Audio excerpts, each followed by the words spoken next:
পবিত্র কাবা, যেখান থেকে ঘুরে আসে মুসলিমদের হৃদয়, যার গায়ে ঢাকা থাকে সেই হাতের তৈরি কালো গিলাফ, আয়াতে মোড়া, ইতিহাসে ভরা। সেই গিলাফ এখন দেখা যাচ্ছে মক্কার বাইরে জেদ্দায়। প্রথমবার একটা বড় আয়োজনের অংশ হয়ে সাধারণ মানুষদের জন্য খুলে গেছে সেই পর্দা। কিং আব্দুল আজিজ আন্তর্জাতিক বিমানবন্দরের পিলগ্রিমস হলে বসেছিল এই বিশেষ প্রদর্শনী। চারপাশটা শান্ত, আলো কম, আবহাওয়াটা এমন যেন কথা বলছে নীরবে। আর মাঝখানে রাখা কাবার গিলাফ সোনালি ও রূপালী সুতোয় কোরআনের আয়াত ফুটে উঠেছে নিখুঁত নকশায়। দর্শনার্থী এসে দাঁড়ান, ধীরে ধীরে তাকিয়ে থাকেন। Walton Washing Machine. Simplifying life with hassle-free washing.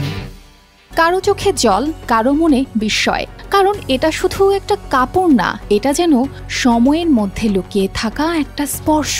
পাশেই রাখা হয়েছে মিজাব আল রাহমা, সেই সোনালি পাইপ যেটা দিয়ে কাবার ছাদ থেকে ঝরে পড়ে বৃষ্টির পানি। আছে কাবার আসল চাবি, প্রাচীন কুরআন, আর খতিবের ঐতিহাসিক মিম্বরটাও, যেখান থেকে যুগে যুগে উচ্চারিত হয়েছে খুতবা। আরও আছে 500রও বেশি শিল্পকর্ম, পুরনো হাতে লেখা কোরআন থেকে শুরু করে আধুনিক ইনস্টলেশন পর্যন্ত। এই প্রদর্শনী শুধু দেখার জায়গা না, এটা যেন এক ভেতরের ভ্রমণ। ধর্ম, শিল্প আর ইতিহাস মিলে তৈরি হয়েছে এক পবিত্র অভিজ্ঞতা।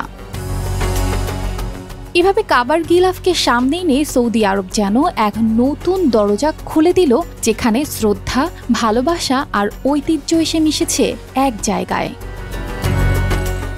অর্পিতা জাহান, RTV।